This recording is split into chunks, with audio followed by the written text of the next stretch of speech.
Hi there, welcome to Neppy Invest. One of my favorite months of the year is upon us. And if I have to rank the months of the year from the best or my favorite to the least favorite, February will probably come in at number 2, just behind August. And you might question, why are August and February my 2 favorite months of the year?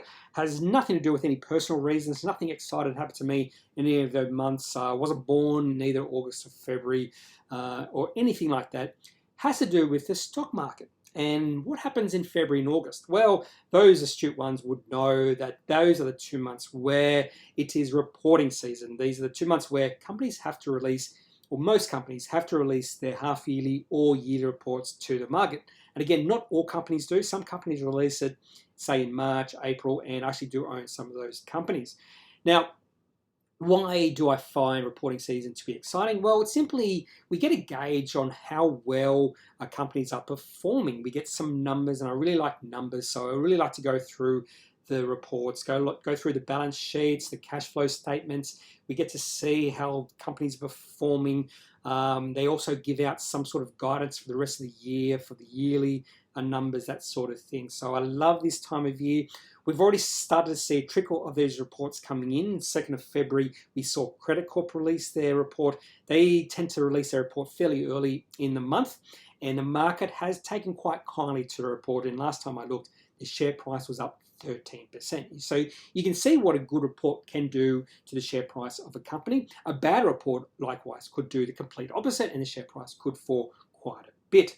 Now, the reason I'm doing the company today, or focusing on this company, is they released their half-yearly report quite early. And they tend to do this, and it's always the first half-yearly or yearly report I look at, even though it's a very small company. It's also a company I probably would never buy unless circumstances favor me buying it.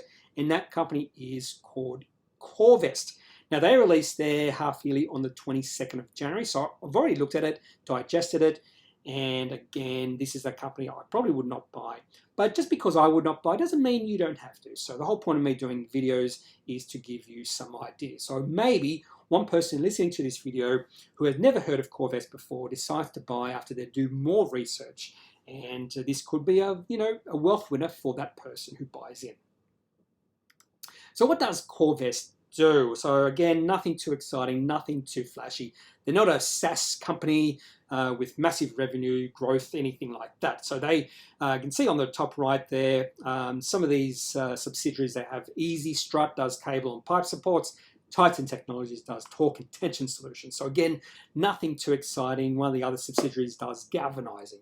So they have been on the stock market, the Australian stock market, since 1972. So they're almost 50 years old in terms of being listed or publicly run company. So you'd think if they've been listed for such a long time, nearly 50 years, that the market cap would be quite high, but it's only 56 million. So then you might think if it's only 56 million, they've gone through some bad times. But in fact, they've been actually a bit of a wealth winner, a growth company over that period of time. So it's been growing very slowly, but over the last 18 years, it's actually been growing a little bit stronger, about 10% per year. So even though they are a small cap company, only a market cap of 56 million, this is still a bit of a growth company, a small growth company I would call them, but still a growth company. They do have revenue of 59.6 million, so the price of sales is less than 1. That's an attractive thing.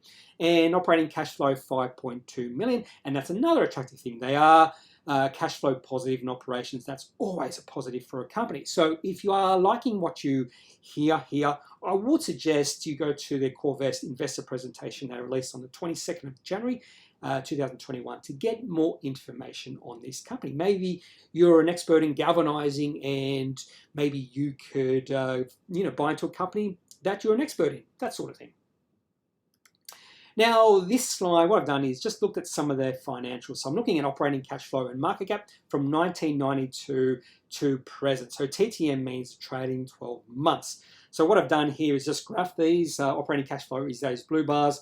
Market cap is that orange line. And I've also calculated their compound annual growth rate from 1992 to 2020. So looking at the annual report or annual numbers they released in August 2020. TTM means I'm taking into account the most recent report they released on 22nd of January 2021. That's what that means, just taking that into account. And you can see the growth rate over the last, say, 28 years, not that great.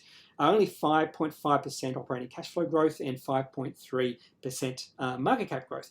But if you go back to 1992 to 2002, there wasn't much growth in that 10 years. But we've seen more significant growth between 2002 and right now. That's where the growth has been. You can also see in the market cap, if you go back to 2016-18, that was a weak period in the Corvest life. And that probably would have been the best time to buy, hint, hint. So this sort of company, I think there is times to buy and times to sell. And it's all about timing. You want to buy into this company when the share price is quite cheap historically. And when you see some of the ratios I'll show you, I'll give you a bit of a time period when it would have been a good time to buy. Now, I'm looking at revenue and market cap here. And the reason why a little bit of a different time period with regards to revenue, the data I have did include revenue data between 1992 and 2002. But it's okay because it seems like the major growth in Korvest has happened since 2002. In fact, you can see that with the operating cash flow and the market cap growth rates here, a little bit higher than what we saw in the previous slide. In fact, market cap growth has been between 8.4% and 9.3%, which is about market average. So that's the sort of returns you could expect long-term with the overall market. So if you've been holding this company since 2002, you have got market returns, and that's not including dividends. They are a dividend-paying company. Operating cash flow has been growing quite well, a little bit higher than revenue growth, suggesting maybe their margins have been increasing. So this is a growth company. It's a slow growth company at that, but it is growing at at an average rate.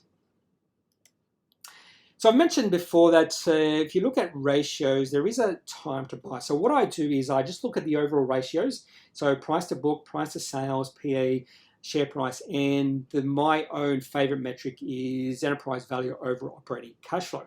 So with the enterprise over operating cash flow numbers, I'm looking for anything less than 10 and ideally less than 6. With price to book, I'm looking anything less than 1. Same with price to sales, anything less than about 0.8, 0.7 for this company.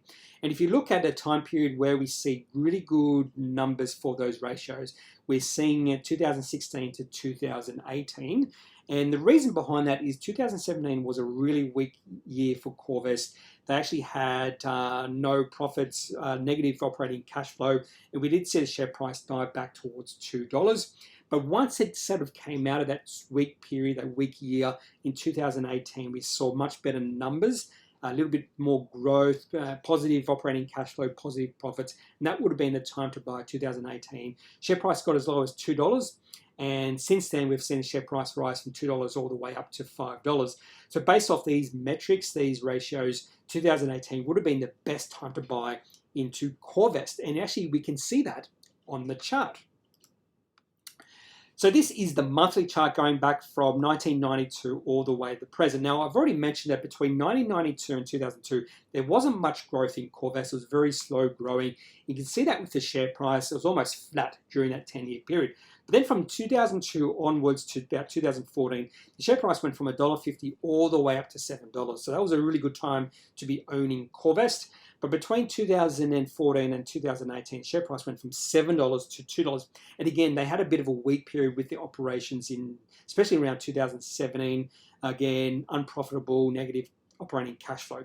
But when they came out of that, that would have been the ideal time to buy. Around 2018, at around $2 or so, or just above $2, you would have seen the share price rise or your gains rise by over about, say, 150% because share price has risen from $2 to $5. So again, this is just emphasizing that timing is very important for a company like Korvest.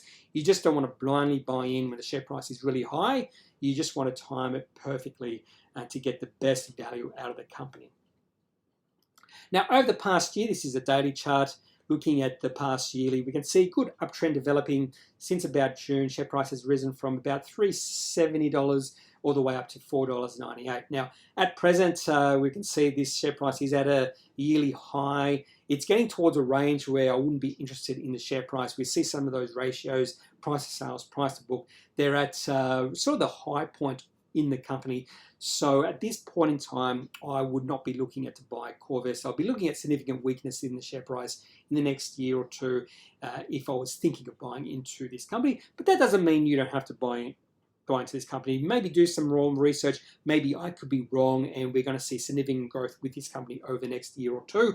And if that's the case, good for management of this company. So that's all I've got on Corvest, a very small cap company, growing company, profitable company. If you have any comments about this company, leave it in the comment section.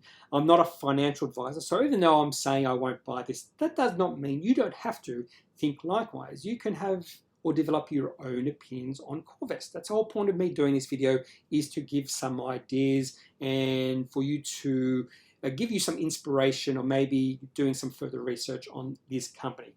So I'm not a financial advisor. If you do need some financial advice for your own circumstances, make sure you seek out someone who is qualified. That's all for this video. Have a good day. Bye.